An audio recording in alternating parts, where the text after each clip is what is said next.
देश भर में पहलगाम आतंकी हमले के बाद जिस तरह हमारी सेना ने ऑपरेशन सिंदूर के जरिए पाकिस्तान की कमर तोड़ी है, उसका लोहा तो दुनिया ने माना।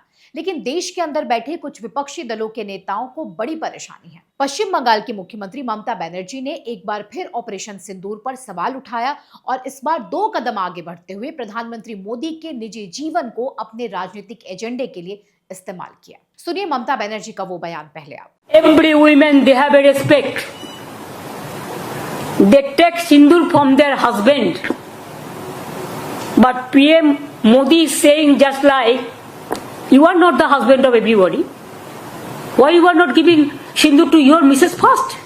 यहाँ ममता बनर्जी कह रही हैं कि कृपया याद रखें कि हर महिला का सम्मान होता है, वे केवल अपने पति से ही सिंदूर स्वीकार करती हैं। प्रधानमंत्री मोदी, आप पहले अपनी श्रीमती को सिंदूर क्यों नहीं देते? सवाल ये कि ममता बनर्जी बिना सोचे समझे, बिना किसी तर्क के कुछ भी क्यों बोलती हैं? किसी भी संवैधानिक पद पर बैठे व्यक्ति के निजी मामलों को अपने राजनीतिक एजेंडे के लिए इस्तेमाल करने का अधिकार किसने दिया आपको? यहाँ ममता बनर्जी से ये पूछा जाना चाहिए कि क्या प्रधानमंत्री मोदी ने कभी भी आपके निजी जीवन से जुड़े मामलों को एक प्रेस कॉन्फ्रेंस में सामने रखा है? अगर बंगाल में विपक्षी पार्टी भाजपा राज्य की घटनाओं को लेकर आपकी सरकार पर हमलावर है, तो आप भी मुद्दों के साथ लड़िए ना।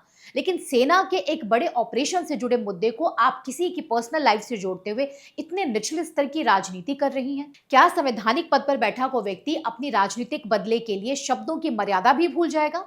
प्रधानमंत्री पद की गरिमा क्या होती है, ये एक राज्य के मुख्यमंत्री को सिखाने की जरूरत है क्या? देखा जाए तो ममता बनर्जी इन दिनों इसलिए भी ज्यादा बौखलाई हुई हैं क्योंकि अगले वर्ष बंगाल में विधानसभा के चुनाव होने हैं। हाल के दिनों में चाहे वो संदेश खाली की घटना हो, मुर्शिदाबाद हिंसा हो या आरजीकर में ट्रेनी महिला डॉक्टर के रेप के बाद हत्या हो, ये कुछ ऐसी घटनाएं हैं जो सीधे सीधे महिलाओं से जुड़ी हुई हैं, जिसे लेकर राज्य की महिलाओं में ममता बनर्जी की सरकार के खिलाफ ज्यादा गुस्सा है। और यही कारण है कि ममता बनर्जी अब महिला के सम्मान और सिंदूर की बात कर डैमेज कंट्रोल करने की कोशिश कर रही हैं।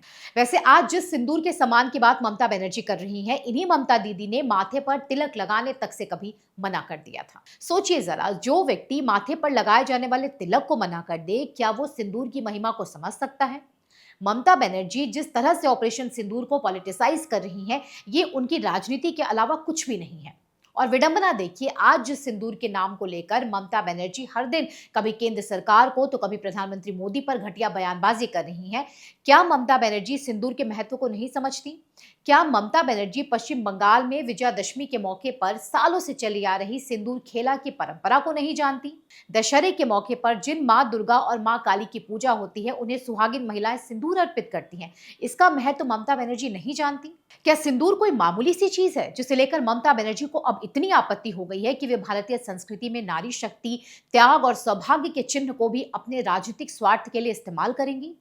आज इसी सिंदूर को आतंक के खिलाफ एक शक्तिशाली जवाब के रूप में जब ऑपरेशन सिंदूर नाम दिया गया है, तो इसमें भी ममता बनर्जी सीधे सीधे देश के प्रधानमंत्री पर पर्सनल अटैक कर रही हैं। ममता बनर्जी की इस ओछी राजनीति को लेकर आप क्या सोचते हैं? अपनी राय कमेंट सेक्शन में हमें जरूर बताएं। इसके अलावा अगर आपने अब तक हमारा चैनल सब्सक्राइब नहीं किया है तो जरूर करें। धन्यवाद।